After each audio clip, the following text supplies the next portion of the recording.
Yeah, I'm very happy to be here. I studied in Germany. I was many years visiting the Netherlands, so I was here 30 years ago, I think. There was a group of Dutch colleagues working in Lake Victoria, the Hest group, and I worked with them. And I came to Leiden, but I don't remember anything. Anyway, it's my pleasure to be here, and I will talk about us human. The message is we are an invasive species, and a very successful one, and we have to overcome that. And without further ado, I will present to you the slide that I should have presented and not you, about the emergence of Homo sapiens. It's somewhere in Africa. It's not sure that it is in East Africa that, as we thought, because recently they have discovered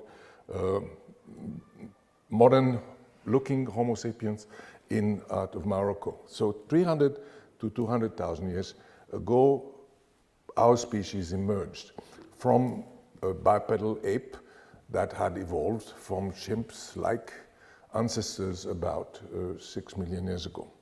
So this bipedal ape learned gradually a few things: the mastery of fire, tool making, but I think the big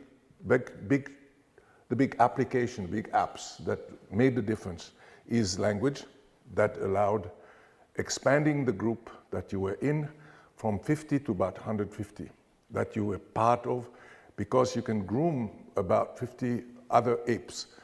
Grooming meaning scratching them, but with speech you can reach more people. And speech probably enabled larger group of people to function and to groom each other and involve each other in activities, joint activities, planning, sharing knowledge about where resources are and not, and also language allows symbolic thinking. That is to have thoughts that are removed from the object that they are about. And we ceased to be prey and became efficient predators. Basically, we were, as people say, part of the ecosystem before. But we were prey, often prey of hyenas and big birds and things, and we became very efficient predator. And it is my contention that we actually propelled ourselves a little step out of the ecosystem because our numbers ceased to be regulated by predation. Every animal group in nature is regulated by resources, if it's a grazer, and by predation from top. And when human became even less vulnerable to big predator, this ape became a little step out of the ecosystem, and our numbers could grow. The next step is the first evidence of seafood use that we have, and the next evidence for symbolic thinking about 160,000 years ago, South Africa. What did they find there? Abalone. Abalone, you know, it's a mollusk, that kind of flat shell, and you eat the mollusk, and then you have the shell, and you can use it for all kinds of things. For example, for keeping ochre. It's some sort of clay, and this clay, they have recovered it from abalone shells. You can use it to mark yourself. That means you can identify yourself as being part of that group rather than that group by having patterns that are different. And the representation of Aboriginal groups in various traditions go back to that. We use symbolism to identify our group identity, and we slaughter all the ones that are not in the same group, but that is symbolic thinking. That's the beginning of it. Also, complex tools, harpoons, not yet arrows and bows, but more than file. How do you say that in Dutch? Not the ones that you hold like this, a stabbing tool. And that is a complex tool that you have to think very deeply to feel them. Now, so humans, complex tools, symbolic thinking, and in 70,000 years ago, the first humans came out of Africa, modern humans. Before, you have all learned Dubois, a Dutch person who went to Indonesia and found the cranium, a few bones of early hominid, while it was Homo robustus, erectus, who had left Africa 2 million years ago. That is not us. That is not us. Homo sapiens came out of Africa, and all of you, and I've said a few weeks ago, the same thing to Chinese student. All of you have ancestors who came from Africa 70,000 years ago, and mine came in part more recently out of Africa. But all of you have descended from African people, and this is something that we know only since about 40, 50 years. Before that, it was unclear where human came from. And the migration out of Africa probably took place around Yemen, because the water level was lower, and Yemen and South Arabia were verdant at the time.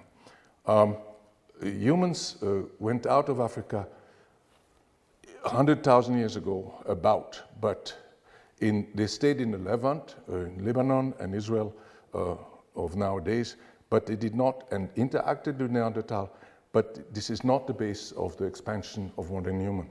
The modern humans came out 70,000 years ago out of East Africa, most probably. And within 10,000 years, they were in Australia, and within 20, 30,000 years ago, they were then in Europa, where they did what they did. Just a second. And so the old continent were all peopled within 20, 30,000 years. Then when human moved into Europe, into Australia, into North America, South America, and into the various big islands, the large animals were all wiped out. And it took, for example, in the US, in what is now the US and Canada, the large animal, except the elks and bison, were all wiped out. 33 genera were wiped out, from mammoth to giant sloth to horses. Horses were eliminated from North Africa there. From North America, they had evolved there. In South America, even worse. In Australia, all the large, how do you call this pouch animal? The large kangaroos that do not hop, okay, or large kangaroos that does not hop. They were all wiped out, and they had the equivalent of rhinoceros, bisons, and so on. They were all wiped out. This wiping out of a large animal is important because you can anticipate what I will speak about. That's what you do in the ocean, right? In New Zealand, about 1,000 years ago, 11 species of moa were wiped out within 100 years of humans arriving from Tahiti. In Madagascar, large birds also wiped out. And only in Africa were only few animals wiped out, because the animals, they had seen bipedal apes with sticks, and they knew what to get away from them. But and in Europe, lots of rhinoceros and mammoth were wiped out, and we know that they were wiped out by people because there is, in what is now Ukraine, there is huge construction out of mammoth bones that where people lived. They were hunting. They were specialized hunting on mammoth. And in North America, we have lots of mammoth and mastodon with Clovis spear, and that is, Clovis is a certain culture that made beautiful fluted spear points into their bone. They are still stuck there, so we know humans did it. And it happened in about 1,000 years in North America, in what is known characterized as a blitzkrieg. Now, what was also wiped out is Neanderthal. Coexistence was enough to have some Neanderthal genes in a human genome, but mostly they were killed. And other hominin were wiped out, for example, in what is now Indonesia, Homo florensis, a descendant of the Erectus, were wiped out also. So that's what happened there. There are lots of people who have problems with this presentation, with this view. For example, I have many friends who have First Nation of Canada and Native American. They don't like the idea of that their ancestors have wiped out even horses, but they have. Yeah. So the next big invention was agriculture. Now, agriculture doesn't have one center, as we thought before, which is the Middle East, where wheat was domesticated, but has several centers. Obviously, China with rice, West Africa with millet, Peru with potato, and maize, and some other crop that I forgot what it is, in North America and Central America. And I just mentioned Nikolai Vavilov because he was a wonderful person, and he spent his time collecting seed, and Stalin killed him because at the time genetics was not a good thing to do. So the Vavilov Center are the center of plant biodiversity, and he established really the origin of our plant, of the plant that we like. Now, what did agriculture do to us? Well, basically, this marvelous little book called Dirt, The Erosion of Civilization, shows that the old world culture, essentially those that developed in Eurasia, had lasted about 200-300 years, because each of them wiped out the soil and the base of its own agriculture. And the only huge empires, the only empires that last a very long time, is the Roman Empire. Why? One of them is the Roman Empire, because when they had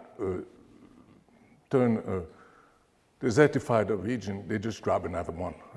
And so the Roman expanded until they couldn't anymore. And basically the Roman Empire was a big mafia organization with lots of pillage, a bit like colonialism now. And the other empire that lasted a long time and didn't have its soil destroyed is Egypt. It lasted a long time because the soil was renewed every year by flood of the Nile that brought this mud from Africa and renewed Egypt. It was a new Egypt every year, in a sense.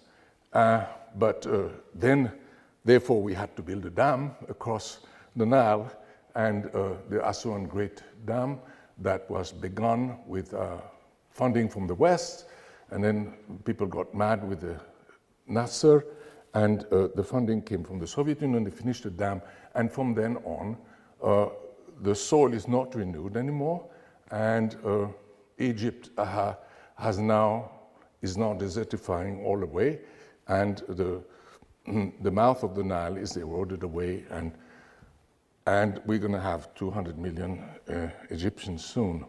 But I want to mention that also the desertification is a thing that we're not really aware that's happened. But every time you look at the TV and you look at news about Iraq or the Middle East, you see desert in the background, right?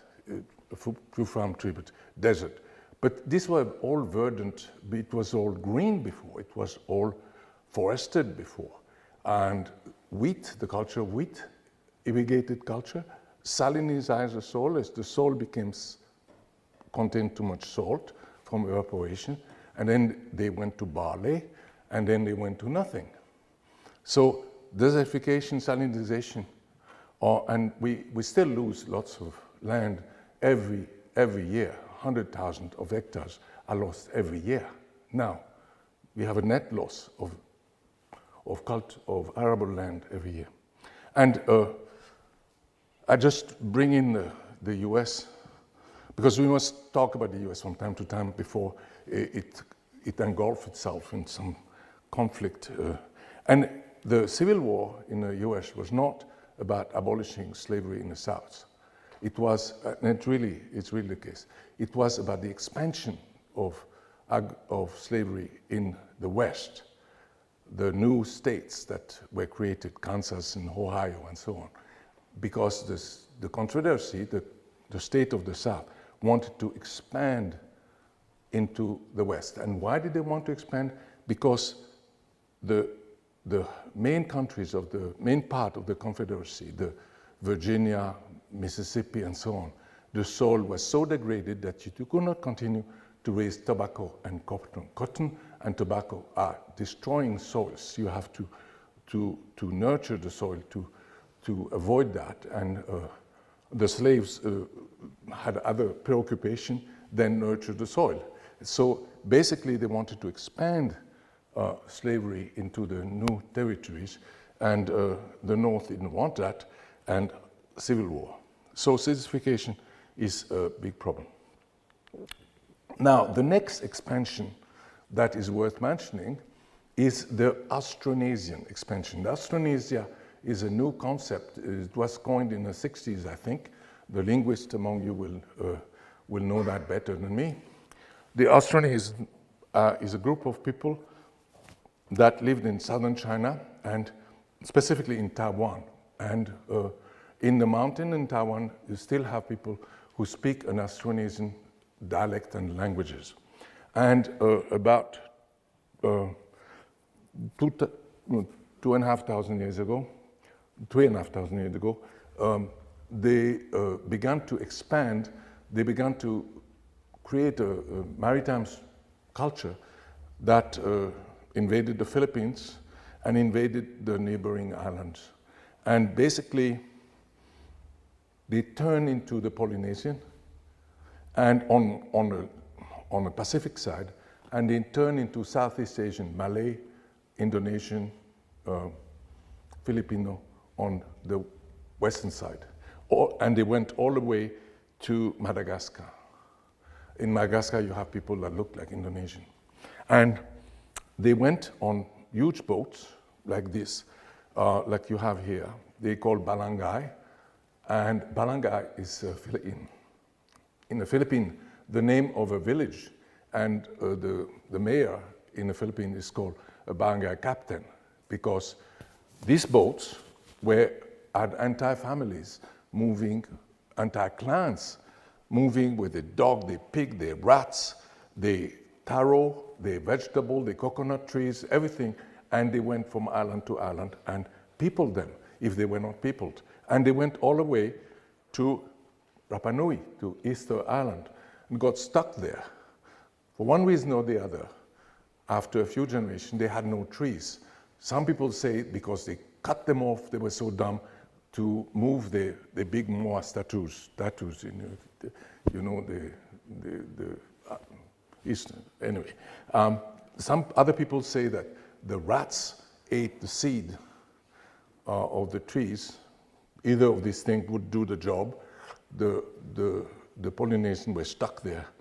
And they also established themselves in various islands, and the last big territory they colonized is now New Zealand. The Maori are descendants of people who came from, I think, Tahiti. That's before the European expansion, the last big expansion. And it was an agricultural extension because even though they were big mariners, they were fantastic at orienting themselves by the stars and by various seabirds and other biological manifestation. They were actually agriculture. And in every island that they came, the bird population was wiped out. And it is well documented in Hawaii because the chiefs, they would decorate themselves with beautiful feathers. Where do these feathers come from? They plucked from birds. And so you have half of the bird population being wiped out. And specifically the Maori, they wiped out these moas, 11 species, I think. And the ancestors of the Malagasy wiped out the rock bird that laid eggs that are big, and we know of this bird because some eggs fragments are left in Madagascar, and also some stories. The Sinbad the sailor fights against big carnivorous bird on Madagascar. Anyway, so the story about the Austronesian migration, and that's the last big event before the European expansion. And let's go back to Europe for a second. The point about Christianity, one point about Christianity, is that they didn't want us to eat meat. So if you're not supposed to eat meat and only fish, the first thing you do is a line of defense to declare all animals that are not fish to be fished and to be fish. And so you declare turtles to be fish, marine mammal to be fish, and so you can eat them. And I mean, if you have 150 days of where you're not supposed to eat meat, then you would do that too, right? Wouldn't it? And so even this tradition, even you see it even in Venezuela, where they have this big rat, water rat, a capybara. They were fish, though the people could eat. So people could eat them. And this created a monstrous big fishery, also in the Netherlands for herring, and a salting industry, because salt was needed, because only in Norway was it possible to produce fish that would not rot, could dry in the open without insect, because it was too cold in Norway, without the insect developing and eating everything. Fish, you had to put it in salt, so they would be conserved, they could be brought inside to the cities, and hence if you control the salt, you were controlling the people, and the Hanse and Lufthansa, that where the Hanse was created, Hamburg and Lübeck, I think, was Lübeck a Hanse city? Yes, Lübeck and other cities, I don't know if anyone in the Netherlands was part of the Hanse, they control the salt. So, then trawling was invented. It was dragged behind a sailboat, was very ineffective, but already perceived as a horror. The English records exist that the flowers of the sea are being wiped out by dragging a net behind boats. We shouldn't kill the flower of the seas. And but this got lucrative. You got good catches with it, and the various kings preferred to have trawling.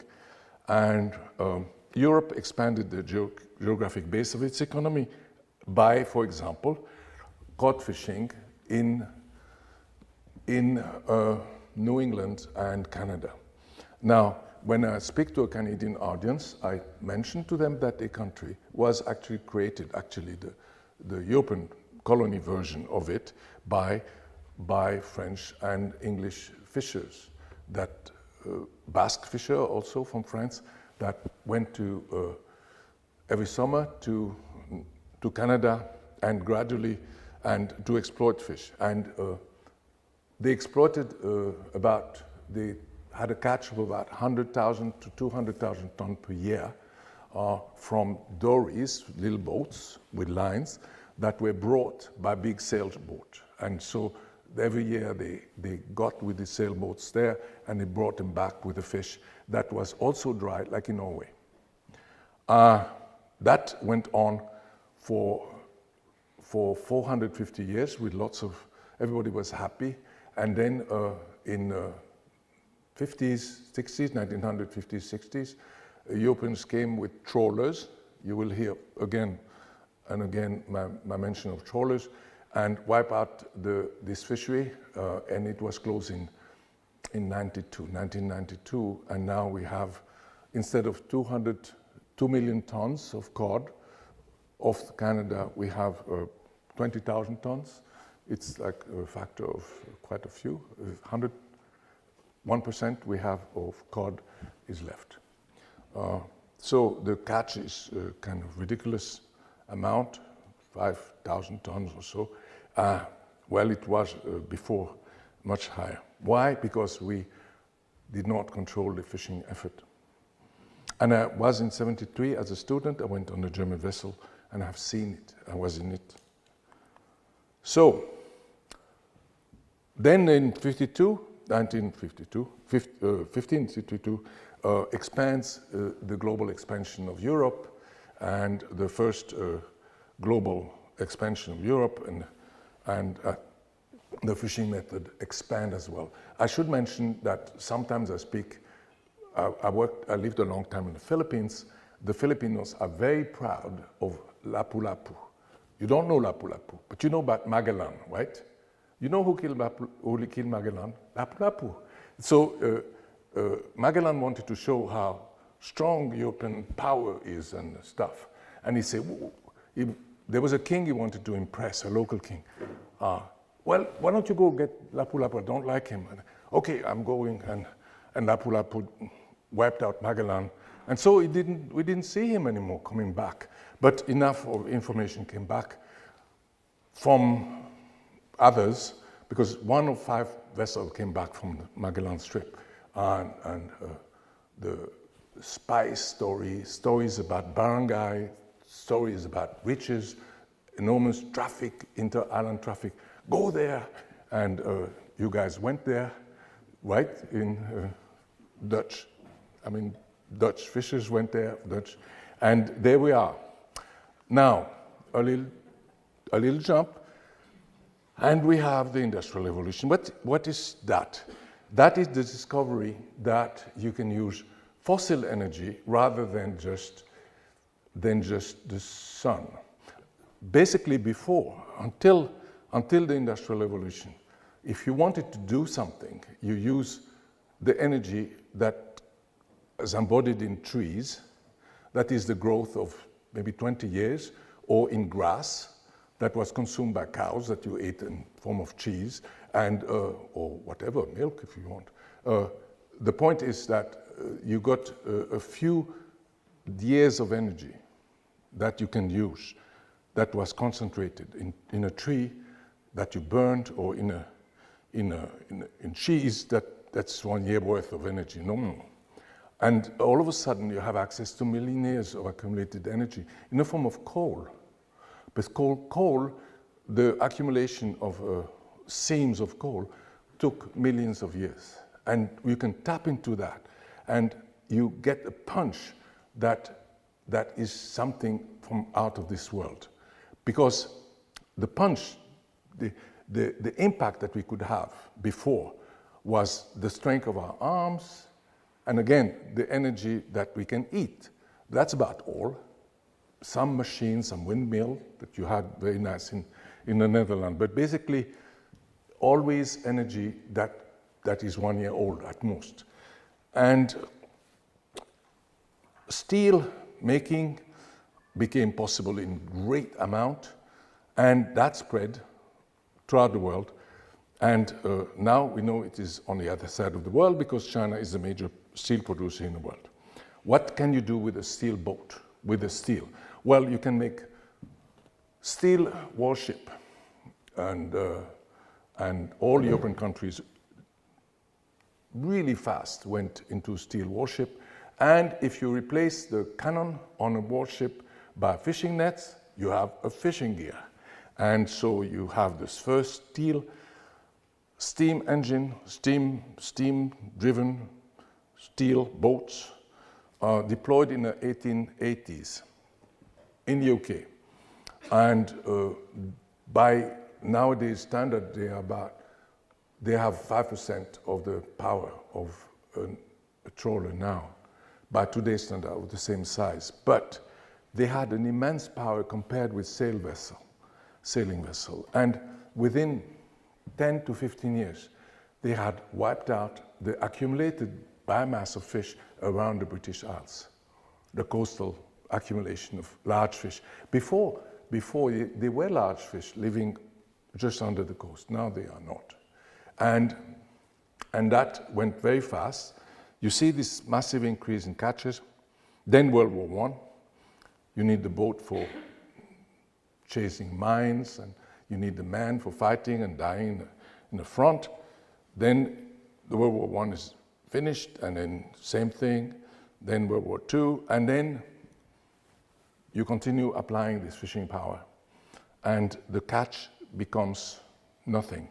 And the biomass of fish around the British Isles is now 5% of what it was before. 5%.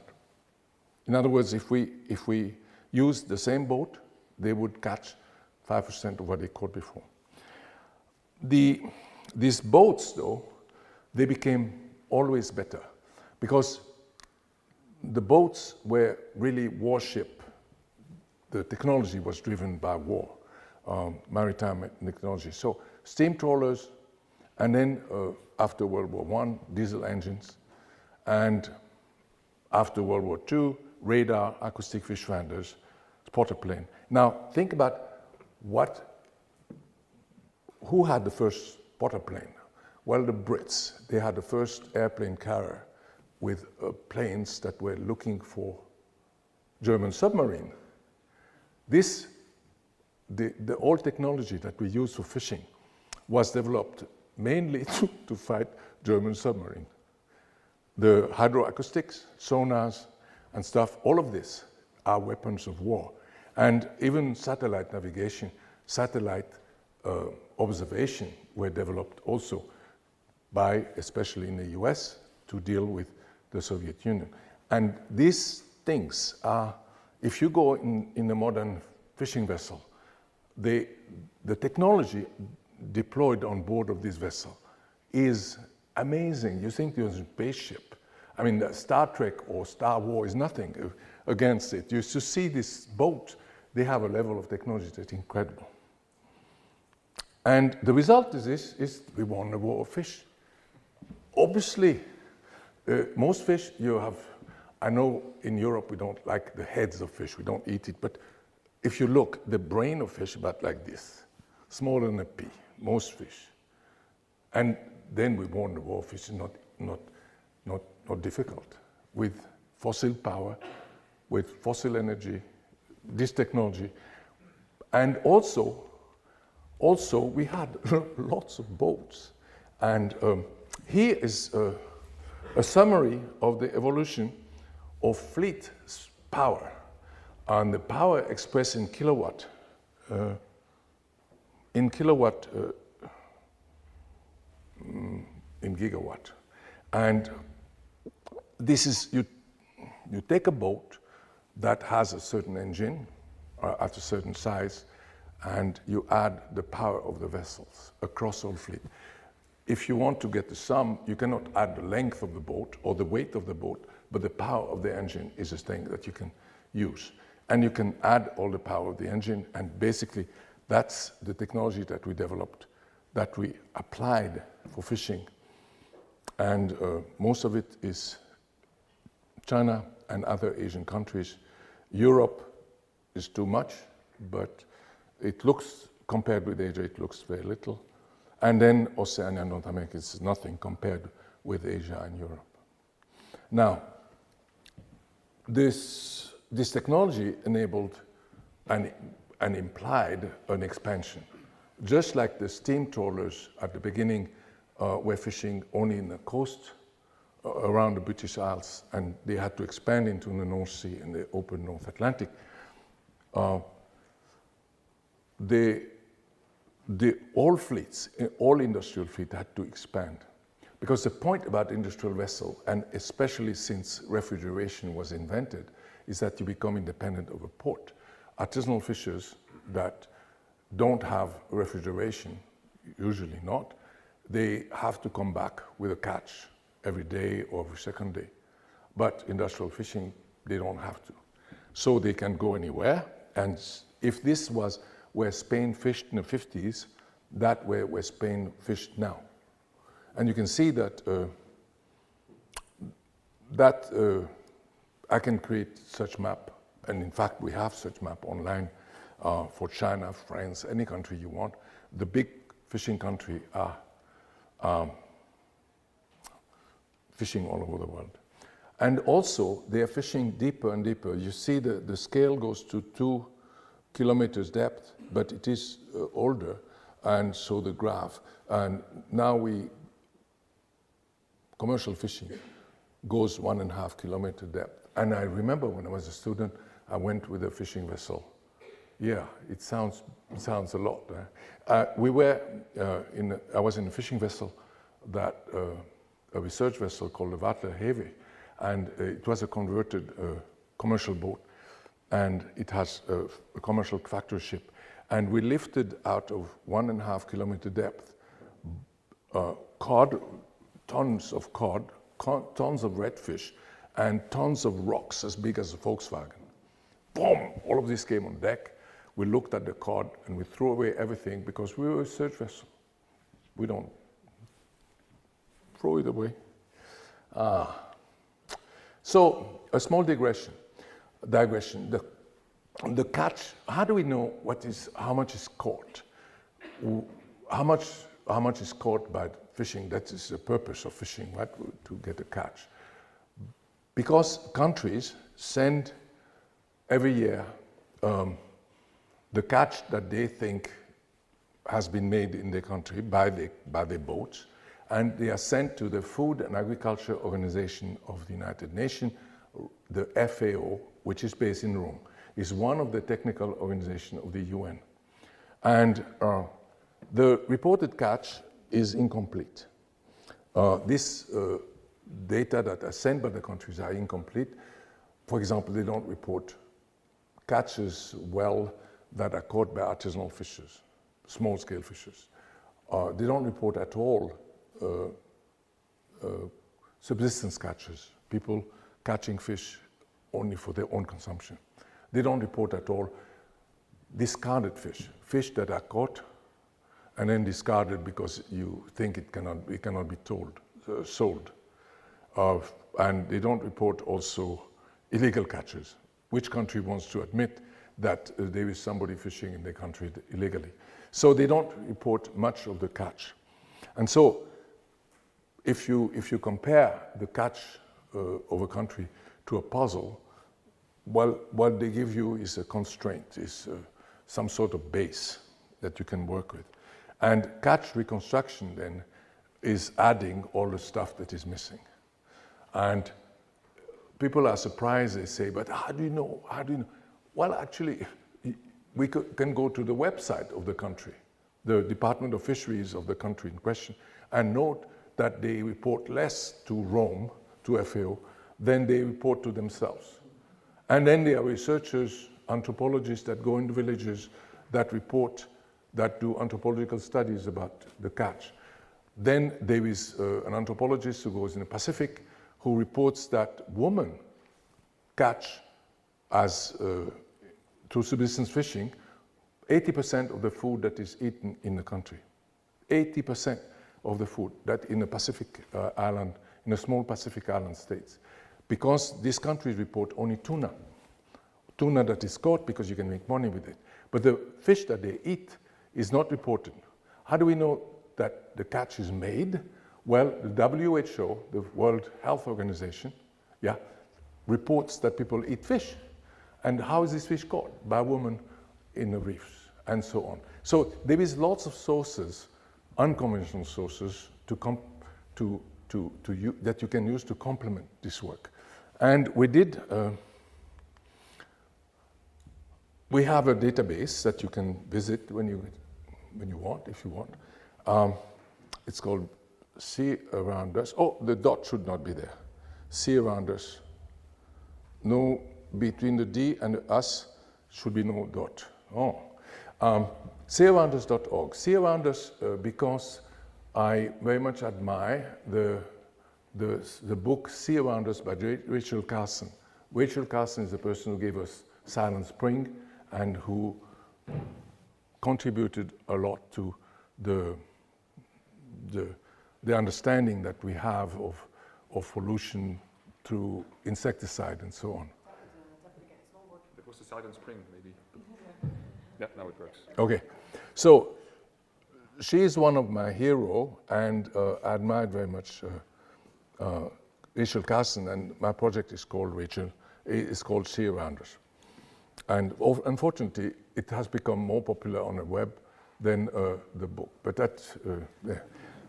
So you go in there, you press on the left side, and you get a map, and then you get the catch of the Netherlands. And since I'm in the Netherlands, I should show you the catch of the Netherlands. So it has a button that you cannot see. You can download the data. You press a button, and you get a file that you can put on your computer. And that's a catch of the Netherlands. And it always starts in the 50s, in 1950, and goes to the near present, because we use the FAO data and then we improve the FAO data. And you can see on a black line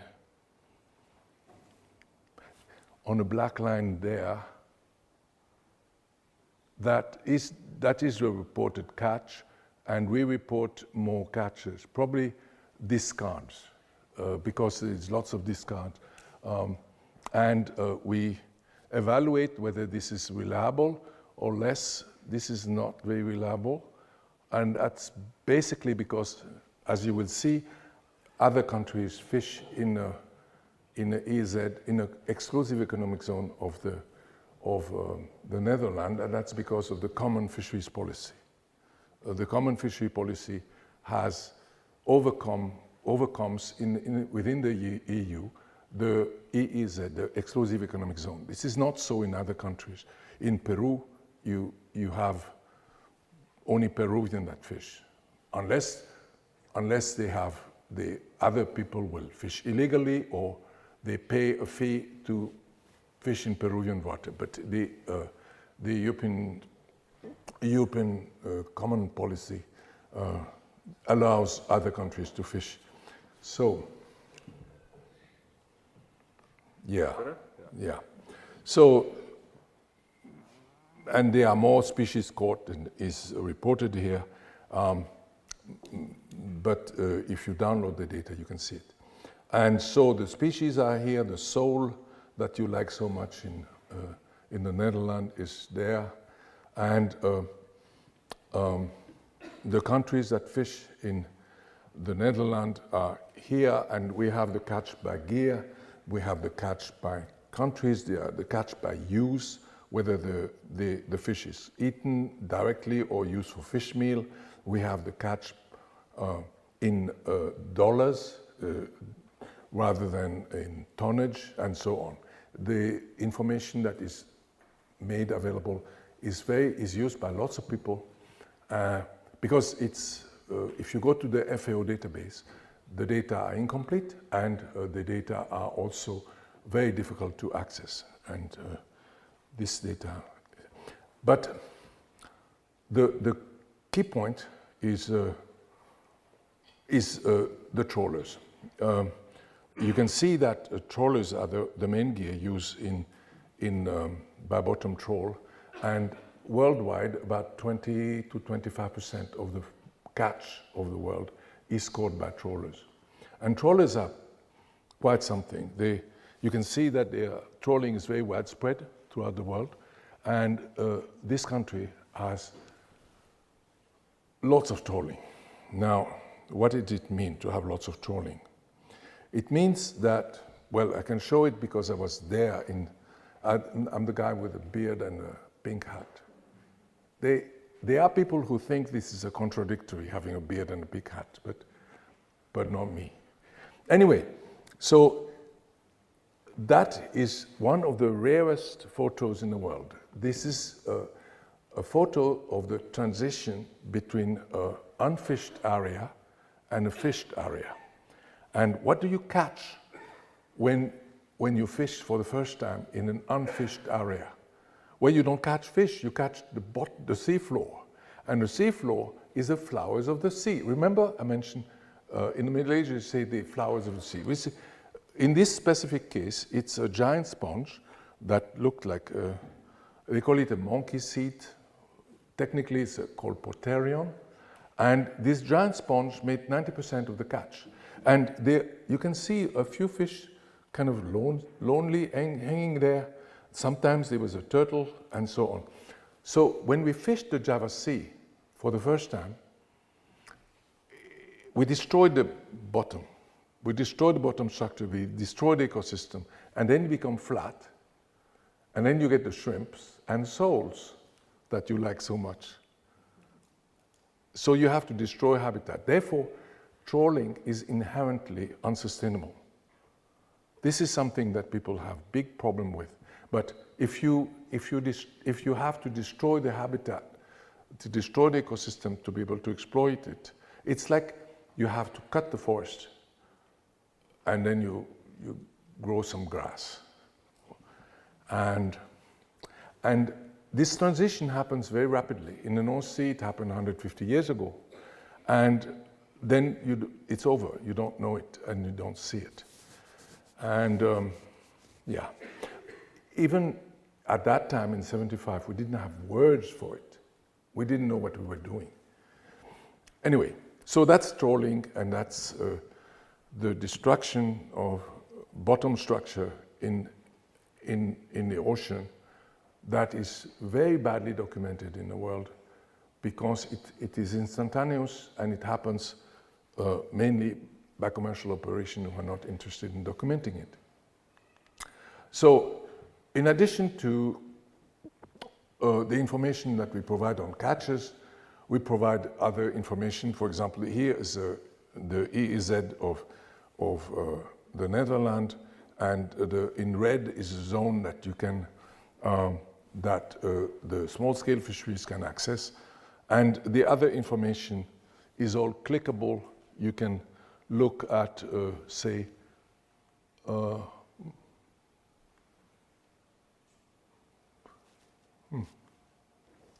anyway, you can see all kind of other additional information, but I won't show them on country. And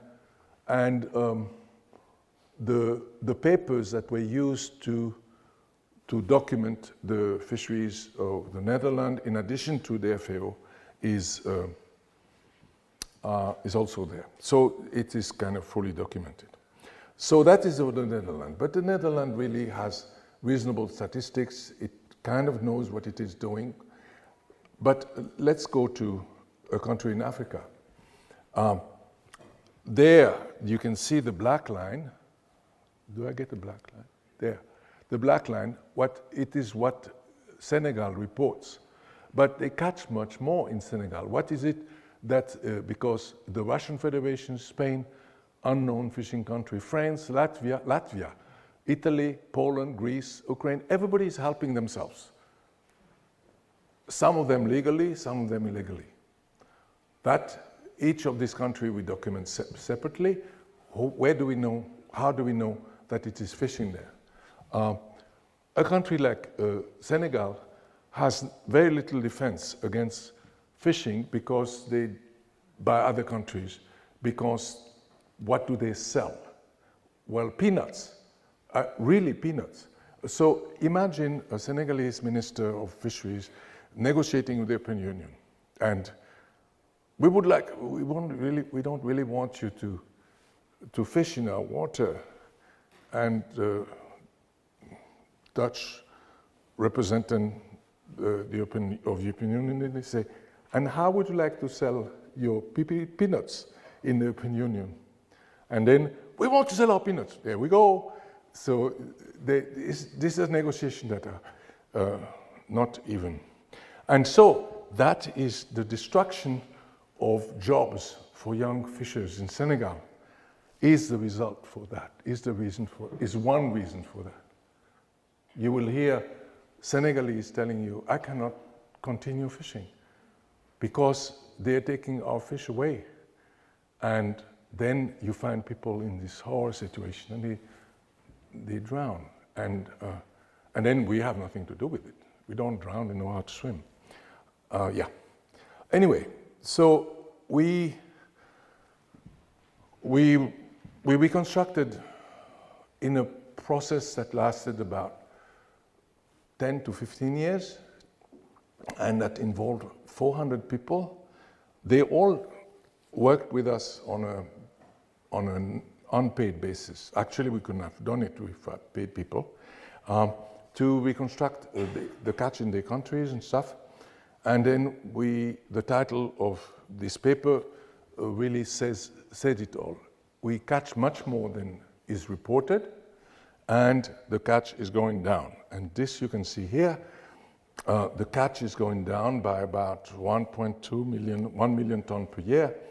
And whereas FAO says it doesn't go down.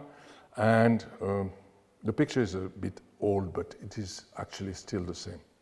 And there we are. So there were lots of people unhappy about that, but there were lots of people interested in that because it means we're catching much more fish, but it's not documented. And this is a similar thing for the other part of the economy of countries. There is the undocumented economies. If you go to South America, the transport system, the food system, much of the food system is all underground economy. It's all not formal economy. It's a big problem, and the fisheries version of it is here. Now, something else. Now, in a marine ecosystem can be conceived like a pyramid. It starts with production of algae at the bottom, microscopic algae called phytoplankton. Tiny little green plants, and they're consumed by water fleas, by zooplankton, little animals, about 1 millimeter, 2 millimeters, most of them. And 90% is burnt, is wasted, but 10% is of the substance that is in the primary production goes to the secondary level. And this level are called trophic level, feeding level. And the zooplankton is consumed more or less by small fish, let's say sardine, anchovies, they eat zooplankton, and herring.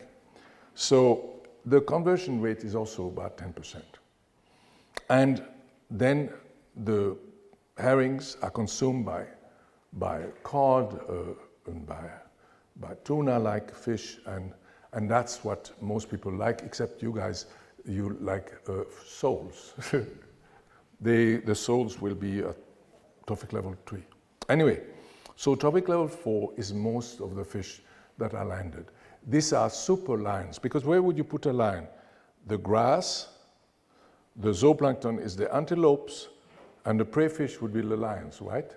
So we kind of eating dragons, right? There, what do you think dragon eat? Lions, obviously. Otherwise, what's the point of being a dragon, right? So all we need to do now is to know the catch every part of the world and the primary production every part of the world. But we know the primary production of the ocean from satellite. And our website, you can also see that, we have distributed the catch of the world over half-degree cells, half-degree latitude, longitude cell. There are only 150,000 of them in the world. It's quickly done. And, and so we can compare the catch and the primary production and the trophic level of each fish that is caught. We also know that because we have another database called FishBase, you mentioned it, And so we know the trophic level of each fish from what they eat. There's only 2,000 fish to consider.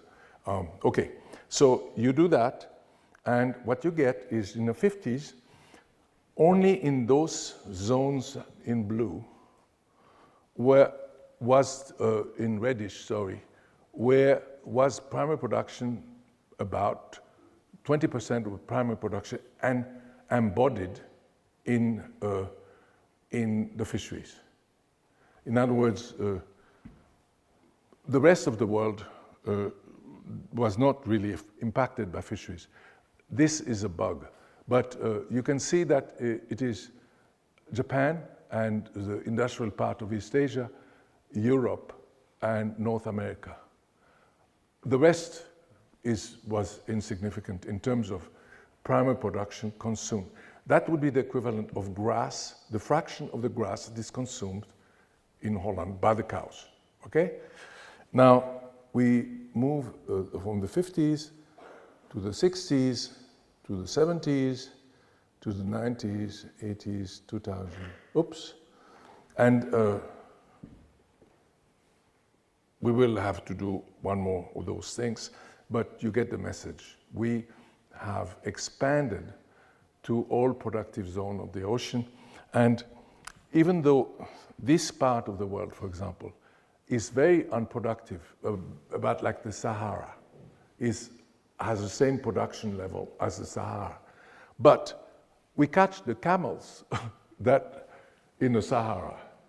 We catch the tuna that live in the zones that are as deserted as the high seas, as the Sahara is. And the only zone where we don't fish much is Antarctica, and that will change very rapidly now because our Norwegian friend have to go to Antarctica to catch the krill that will feed the salmon that will go into our sushi. So the Norwegians are very proud that they feed the world with salmon. But actually what they do is they destroy resources that could be eaten, consumed directly to produce salmon. Anyway, I'm almost done. I will not argue against the Norwegian. So all of this that we do to the ocean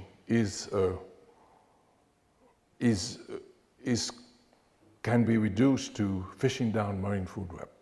Because when we began fishing, we catch the big ones, then we catch the next big ones, the smallest one, and we catch smaller and smaller, and we wipe out the flowers of the sea, which are not flowers but animals. We wipe them out, and then we get mud beds everywhere. And at the tip of this arrow, we have dead zones, and we have zones where nothing grows, nothing exists, like in the mouth of the Mississippi in north, or in the northern Gulf of Mexico, where algae proliferate, because there is no zooplankton, proliferate, and they die, and they fall on the bottom, and then bacteria eat them up and suck up all the oxygen, and it becomes a dead zone. So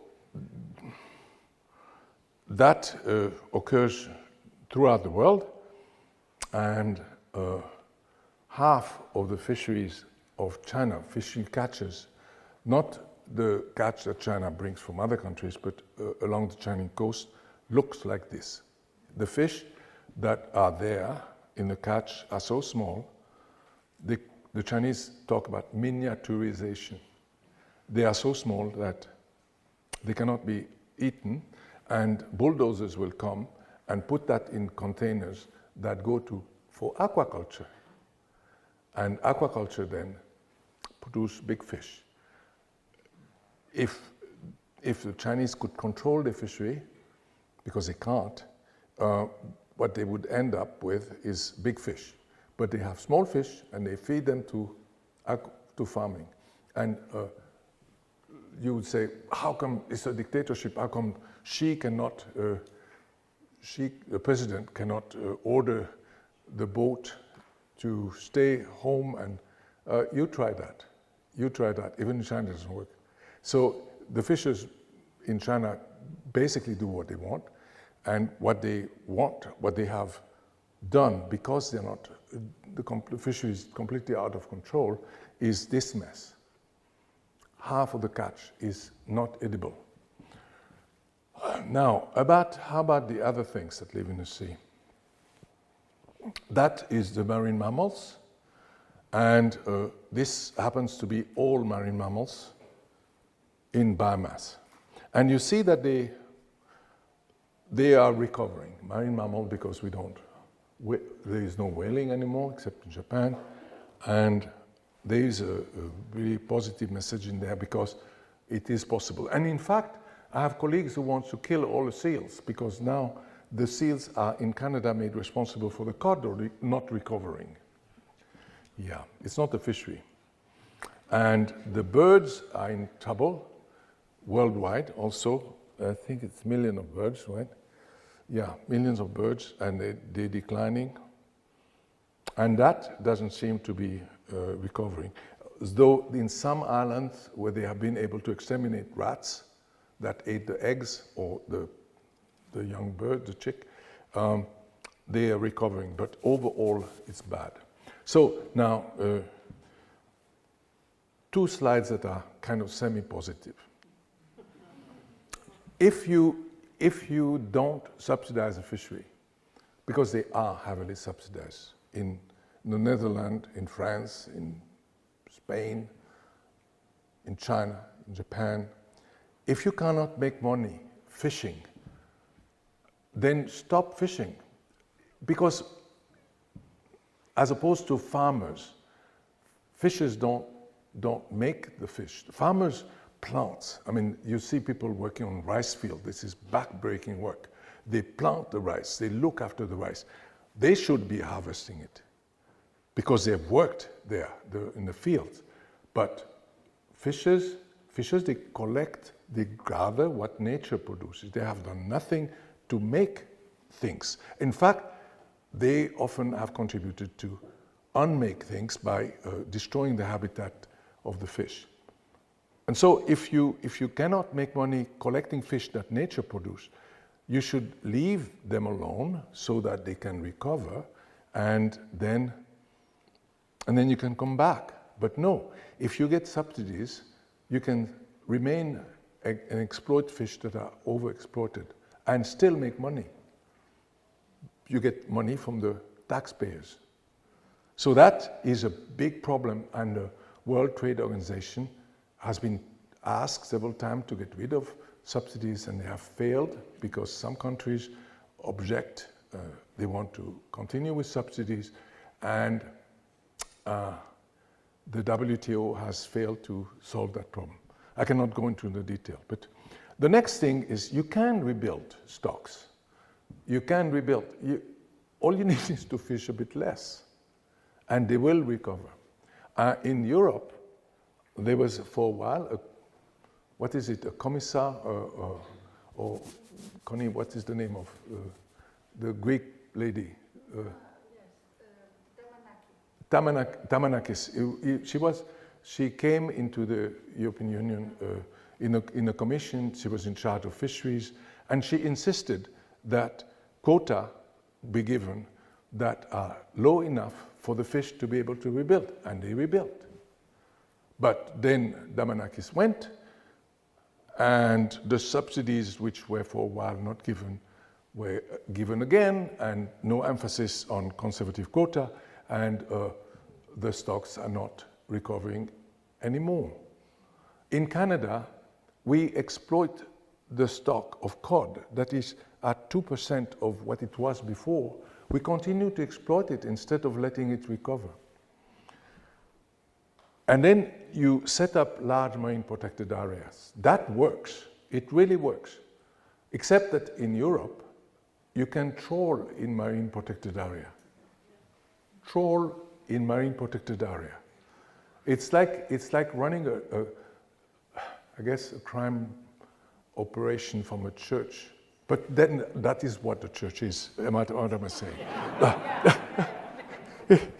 Yeah. Anyway, in other words, and that's one positive message I can give you, is that these things, we know how to fix them. And they can be fixed easily, as opposed to global change, climate change. This is changing our economy and turning it into, turning everything into renewable and stuff will be very difficult. And it's also technically difficult to find solutions that are scalable and so on. But in fisheries, we do have the solution. And these three that I mentioned would work. And wherever they are implemented, they do work. And funnily enough, the only country that has a reasonable policy with fisheries is the US. They kill people. The major cause of death of children in the US is being shot right now. And the population, the mean age of the population is declining. Like what? But in the US, the fisheries are well managed. So,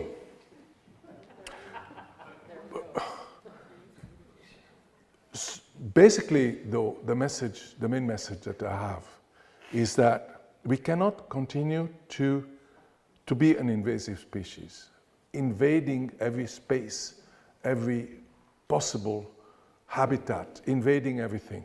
We should not be part of every ecosystem. And I started my presentation with this.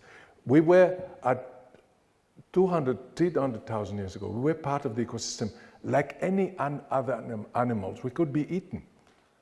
We found ways to remove ourselves more and more through agriculture, industry, to remove ourselves from the ecosystem.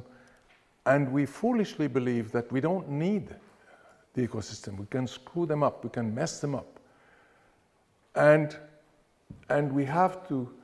we will never become part of the ecosystem in a sense like a deer is, like a wolf is. But we should respect the physical and ecological constraint of the world in which we live, because otherwise we destroy it and us with it. And that's about where I stop.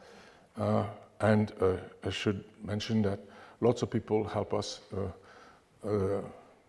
lots of funding, lots of stuff, and it's difficult and more difficult to get it. Anyway, you will know that. Thank you very much.